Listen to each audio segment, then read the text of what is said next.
How's it going, guys? Welcome back to the Fu Show. I'm your host, Coach Ali Fusho. In today's episode number 27, we will be talking about the best variations for the squat, bench, and deadlift according to a recent survey or videos that I did on my Instagram. If you guys have not seen those videos yet, please do check out my Instagram at Ali Fusho. You'll see those three videos. I just posted a what's your favorite squat variation, bench variation, and deadlift variation. This is when I was in the Cebol 2023 powerlifting competition. And yes, this will be the last time that I will be mentioning that competition, even though it was great. I had Esme, the tournament director, a few weeks ago talk about it. She talked about how the event went, how she felt as the director itself, and of course, as great as that is, I do understand that I have to stop talking about it at some point. This episode will be the last time I'll be mentioning it, and rightfully so, because this will be somewhat of a jam-packed episode because I was able to talk to some of the country's best in powerlifting, some new faces as well, but nonetheless, we got some survey. Of course, it's not the most statistically valid because I think I asked just a dozen people on what their favorite squat, bench, deadlift variations were. But I think based on the results of those videos, we can then conclude on some principles that we'd want to look out for. So even though if I present you the results right now, I don't want you guys to think, that this is the only variation, this is the only accessory that I'll have to ever do for the rest of my life. No, don't think about it that way. You can absorb this and then apply to your own training to when you feel like it is appropriate. Okay? So again, this is not an end-all be-all list because of course it's not a research paper. This is not a professional this is not professional literature on what the best variations are for the squat, the bench, and the deadlift. And I'll actually be giving a somewhat of a sneak peek for future videos that I'll be uploading on Instagram, or what do you call those, IG Reels, because on top of the squat, bench, and deadlift variations, I did ask that same group of people what their favorite core exercise is. So I did ask them as well, of course, if they believe that core training is important for powerlifting. Spoiler alert, it is important. But with regards to what exercise that you should be doing as a powerlifter, let's stay tuned till the end of this episode. But let's not delay it. I want to first talk about the results of the squat. And I think I've decided for the layout of this or the flow of this episode on both on YouTube and Spotify. I will be playing the video/audio of the IG Reels so that you guys can have a refresher on what all these lifters said. So let's first start off with the squat video. What's your favorite squat accessory? For me, probably paused squats. Pause squats. Tempo or pause siguro. Mababa yung carry over pero parang trip ko lang talaga yung front squat pero mas less carry over siguro sa Okay. sa low bar. I like tempo squats just to help the lifter. I'll stay on midfoot better. Tempo pause squat. 530 tempo. 600 tempo. What do you call this one? The one with the Zercher squat. To build a bigger squat, just squat. I personally hate squat variations. When my coach made me try it, my squat got weaker. Okay. So now let's actually try to analyze why the results are the way they are. So even though if, tempo squat is first place, we do have to consider that pause squat was a very, very close second place. Now, tempo, I believe, let's try to analyze it or to really think about it. Tempo won because I think a lot of people do struggle with just maintaining their pacing as they're going down. So as you force a tempo, some people mentioned that they want the 3-count negative, 4-count negative. I'm not so sure if somebody mentioned a 5-count negative, but that would be extremely painful and extremely grueling. If you're able to maintain that solid pace as you're going down, that solid negative, that really will build up your confidence and build up the strength to not to ensure that you won't be rounding over as you're going down. But I also want to argue that paused is, for my personal favorite, if somebody were to ask me, it would definitely be the paused squat, because that is, I think objectively we can all agree on that the bottommost part, or right below parallel, in the squat is literally the most mechanically disadvantageous position to be in. Or in other words, it's where it is hardest. This is when you are at your most vulnerable. Your back can round, your hips can shift, etc. So my personal favorite would be the pause squat, because if you were to maintain a really clean pause at the bottom of the squat, example for a 1 count or a 2 count pause, you will definitely be able to lift it up, especially if it's not a pause or if it's a competition variation already. But I know that all depends per person, and that's a theme that I want to carry as we discuss all these videos. You have to pick the variation that addresses your own personal weakness. If you feel like you're that type of lifter, or example, if you're coaching somebody who has this issue, wherein you tend to rush going down, the extreme version of that is the dive bomb. If you tend to dive bomb your squats and that automatically results in you bowing, rounding, failing your squat, then yes, the tempo squat will be a good variation to help drill a good competitive squat. But I do believe, based on, since I was there in the competition, I literally watched every single squat. A lot of people, or majority of people, had good pacing going down. But whenever somebody would fail a squat, majority of the time it is in that bottom third or bottom fourth or the bottom quarter of the squat. And as we mentioned, that is the hardest part of the squat.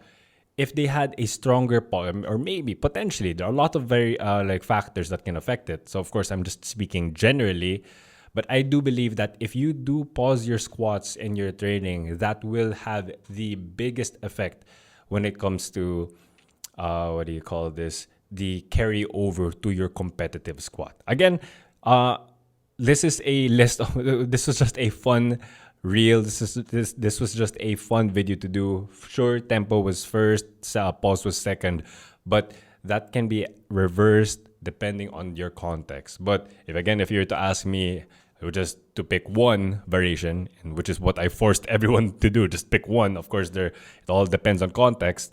But again, if you were to ask me, I do believe that the paused squat can definitely has the most carryover for most people. All right, since we're done talking about the squat, I want to now move on towards the bench. Here's the video. What's your favorite bench variation? Long pause. Tempo bench. Pause bench. Close grip or Larsen. Yung wide. Super wide na max grip. Larson's 420 tempo. Bench variation. I also like tempo bench. No doubt, spoto press. Well, I think honestly, tempo bench press. I don't have any. I don't actually bench. Like, I just bench coming into a meet. Other than that, actually my chest right now, just cable flies. So that was Grant thing. Really, really funny, because when I posted that, a lot of people did take notice to his answer, and his answer was cable flies. And that was, I didn't expect him to answer that. But then let's actually think about, we'll talk about the results, for sure. But let's talk about Grant's answer first. He answered chest flies.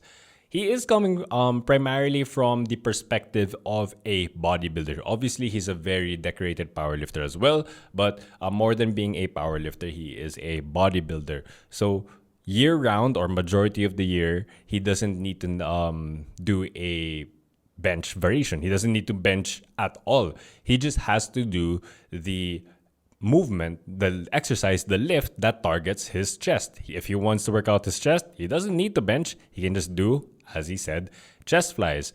But let's think about that too. Obviously, he does bench from time to time. He mentioned in the interview that he does bench closer to the competition just to make sure that he's, mastering his skill.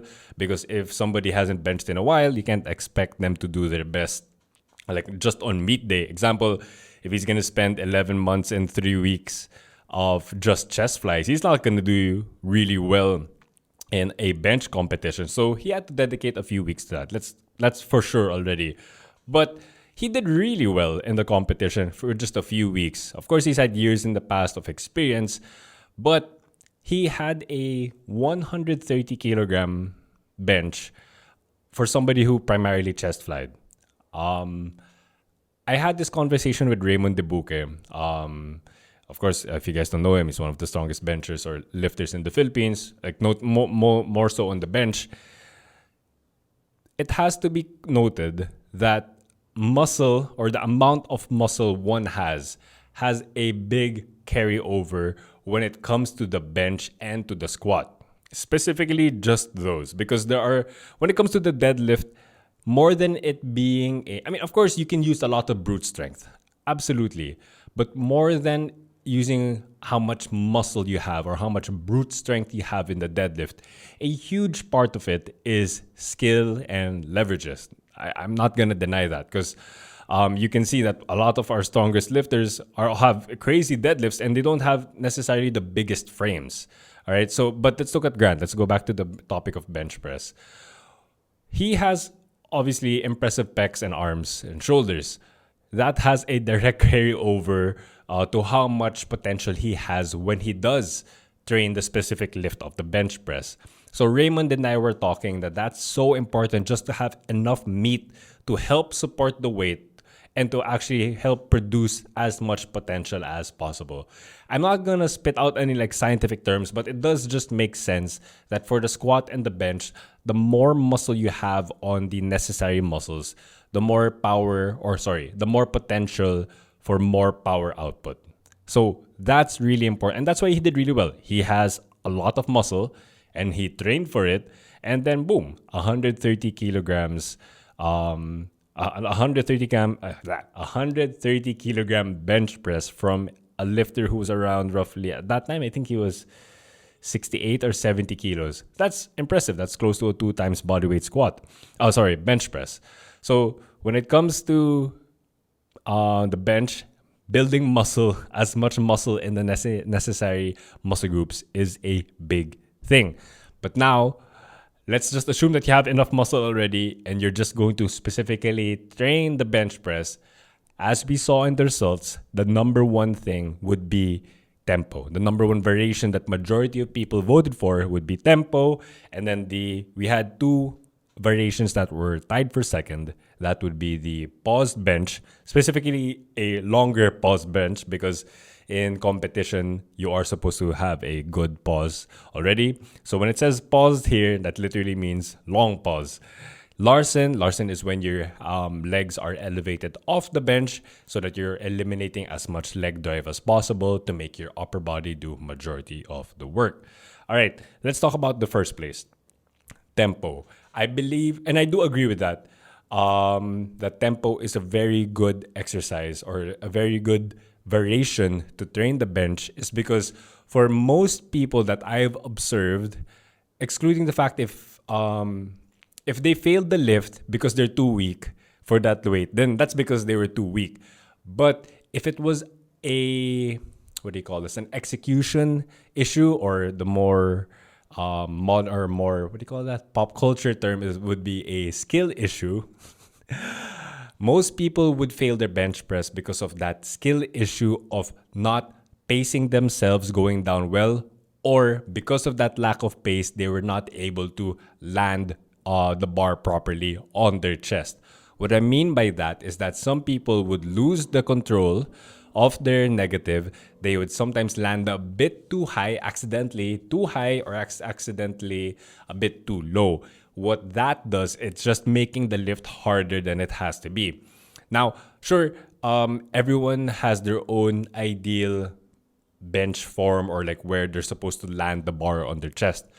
Some people go for, roughly broad lines. Some people, their main goal is a bit higher, a bit lower. So, but whatever it is, if you go higher or lower for your perfect or textbook standard form, then you're just making it harder. For example, if you land it a bit too low, your shoulders are going to work too much, and you're not gonna allow your triceps and your chest to work as much. If you land a bit too high, and then your chest is going to be somewhat working, and then your triceps will be forced to work a bit more, and it's just a very unhealthy position actually if you land near your collarbone already. So I do agree with that general consensus that tempo bench is going to be a great variation to work on if you are looking to really increase your bench press. So whether that be a 3 count, 4 count, or 5 count tempo, really, really great when it comes to building the bench. Paused or long paused bench is also a great movement because similar to the squat, wherein you'd really be at your most vulnerable at the very bottom, just because that's where it's harder for most people mechanically to lift off. If you're to master and maintain a good pause at the bottom and then lift that weight, that's really going to increase the chances of you making your lift. And that's a really, really good lift. The Larsens, actually, for me, my personal opinion on that is that I feel like I understand it in principle, but I guess that's the reason why I'm not so sure or I'm not so sold on the Larsens yet is because I've personally never done it. But more than that, I feel like I was never able to fully utilize leg drive for my own lifting. So because I was never able to fully utilize leg drive, I feel like Larsens won't be a good variation for me. And this, I think, would apply to a lot of people as well who are not really, really competitive benchers. You just have to prioritize on your upper body as you would.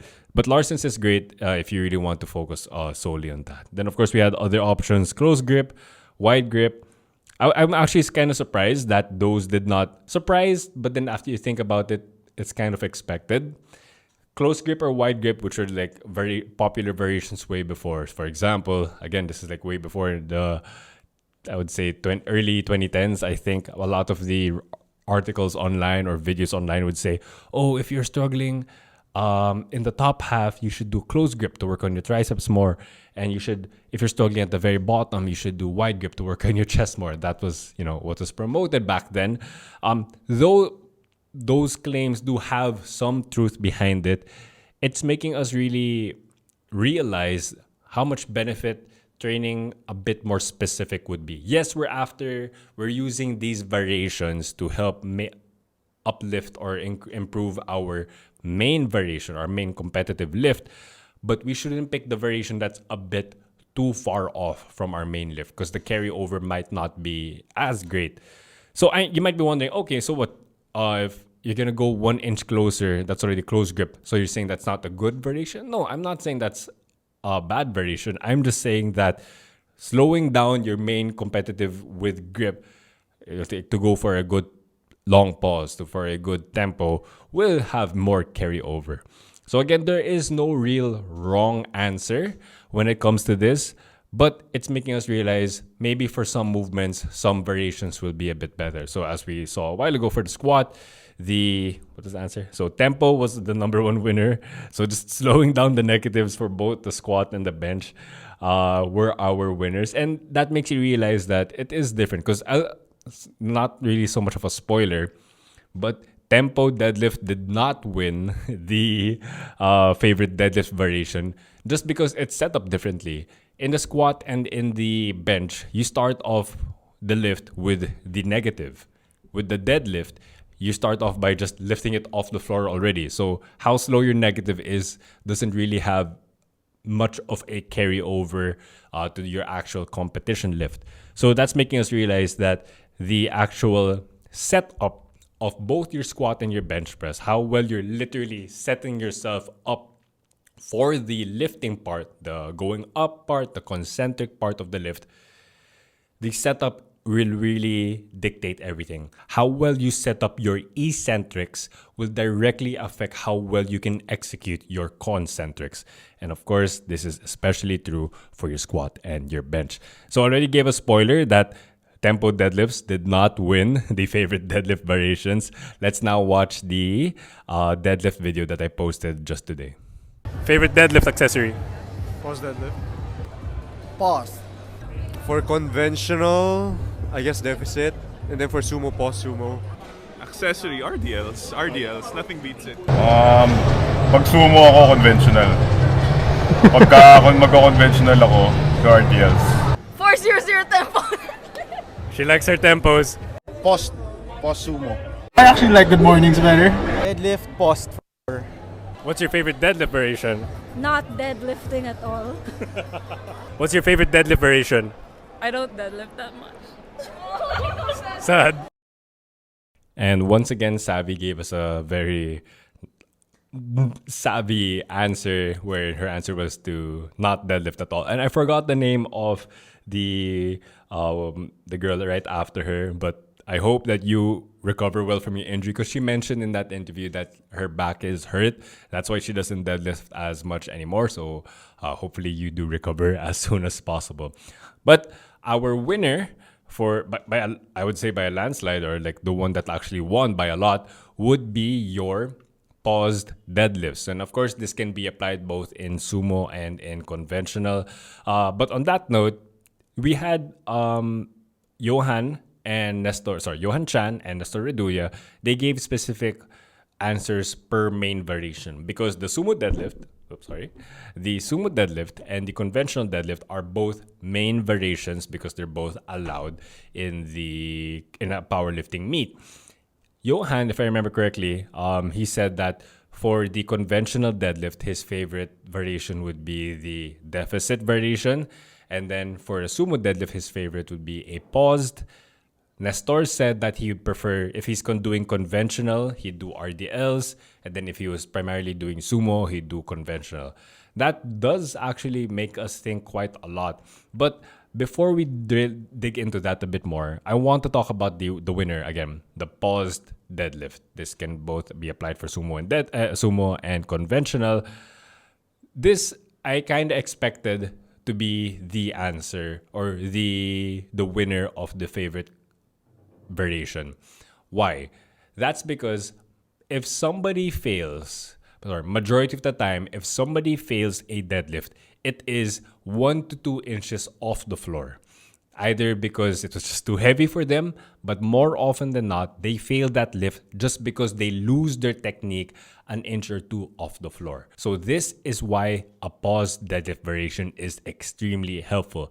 Because if you guys don't know what a paused deadlift looks like, of course, there are many variations to this, but you would lift the bar 1 or 2 inches above the floor, pause it for 1 or 2 seconds, finish the lift all the way up, and then bring it down. That's how you do a paused deadlift. And that's important because if you know that you're the type of individual, the type of lifter that tends to fail 1 or 2 inches off the floor, or even if you don't fail, if you tend to lose technique 1 to 2 inches off the floor, you maintaining or you practicing, you drilling the paused deadlift will help reinforce your technique so that your technique won't falter, especially in the heavier weights. And that's pretty much it.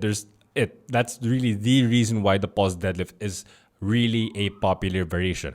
If you maintain your technique at the very bottom of the movement, there's a high chance that you'll be able to maintain your technique all the way up and actually finish the lift. Because similar to the squat and to the bench, wherein you're at your most vulnerable or you're at the most disadvantage at the very bottom of the lift, same with the deadlift. It is the hardest to lift. The deadlift is the hardest, roughly an inch or two off the floor. And of course, there are some differences. Some people might say, oh, it's different for conventional. It's a bit harder towards the lockout. But I would argue that no, it is going to be hard for both the sumo deadlift and the conventional deadlift. The hardest part is almost always going to be right off the floor because, and I don't mean hardest with regards to failing. I mean hardest to maintain technique. And technique really means everything when it comes to your heavier lifts because you can't just throw away technique and expect for you to lift at your best. Sure, technique can go off like 5 or 10% like of its true form. But if you lose half your technique, you're not going to lift it up. That's just plain and simple. So if you're able to do a clean pause, if you were to practice and drill clean pauses, pause deadlifts, big chance that you are definitely going to improve your main deadlift variation. Now, I want to talk about also the RDLs. This was I think the only real second placer. RDLs are great because, of course, it puts a lot more of the tension on your hamstrings, your glutes, and your lower back, which are all the big posterior chain muscles that you would need to have a strong deadlift. This is despite you being sumo or conventional, I believe that the RDL can help you quite a lot because you won't be in this variation. You're not going to be lifting a lot of weight. Almost everyone will be lifting less weight when it comes to the RDL. I'm yet to see somebody who can RDL more than their sumo deadlift. I'm not saying that it's impossible. I'm just saying that it's almost unlikely for that to happen. But if you do the RDL, you're isolating your posterior chain, not much or no contribution at all from your quads. So if you're able to do that, it's just building a thicker back, thicker posture to be able to strengthen your main lifts. Of course, we have Johan mentioned the deficit, which is also great. That helped me a while back also. The opposite variation, the tempo, which is never fun. Good morning, Grant said good mornings. So all of those are pretty valid. Again, there's no wrong answer, but there are better answers. I think, that's a good way to phrase it. Okay, great. There are no wrong answers. There are just some better ones that you should prioritize. And I think for the deadlift, everyone was spot on, or majority of people were spot on, and to say that the pause deadlift would be the best variation for majority of people. Now, since we talked about the squat, the bench, and the deadlift already, I want to talk about something that I haven't posted yet, which is going to be core training for powerlifters. Actually, no, before I talk about it, here's the video. If you were to recommend one core exercise, what would it be? Dumbbell suitcase holds. Plank. Regular plank? Yeah. More weighted. Weighted plank? Yeah. Something obliques, like side planks, whatever oblique movement you like doing. Because the obliques are very important when it comes to bracing. Ab rollouts. Leg raise, hanging leg raise. Eating more food. Side planks or hanging leg raises. Side plank. McGill Big 3. Can you name all the McGill Big 3? Bird dogs, dead bugs, tapos side plank. Tama ba? Tama. I am embarrassed to say that I got that wrong on the spot, and I only realized that I was wrong when I was editing the video because Coach EJ, he was saying that okay, so there's the what do you call it? Oh my god, I'm forgetting it. The side planks, the bird dogs, and then the dead bugs. Like in my head, yeah, that's correct. Then I was like, wait a minute. He didn't say curl ups, which is a different, which is a third of the McGill Big 3. I was like, oh my god! I said, yeah, I confirmed. He was wondering if that was correct, and I confirmed it. So my bad. Of course, we were both on the spot at that moment. So, but again, the McGill Big 3 would be the side planks, curl ups, and bird dogs. I almost forgot it again. But that's a really good core set, like a core. What do you call that? A combo of movements or a group of movements to do. But our winner would be the side planks. And before I talk about how important the side planks are, you can see that in these exercise selections, this is the most number of variations, or this is the most widespread set of answers that we've gotten, because a while ago it's just like 4 or 5 variations. This time we got 6 or 7 if we were to include the eating more food answer from Grant, which does have some validity. If you do eat more, you might be able to use your belt a bit more. Maybe that's what Grant was thinking.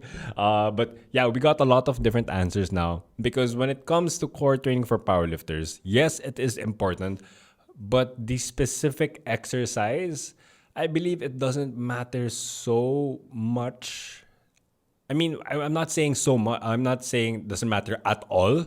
It just doesn't matter as much as compared to the main variations themselves, because a lot of the people did mention this in the interview. I just didn't include it in the video, that it all really depends on the execution. So you can so we can say stuff like leg raises. We can say stuff like ab rollouts, but if you don't do it well, it's kind of pointless. So as long as you are strengthening your trunk area, so everything surrounding your spine, you are going to be generally a stronger and healthier individual.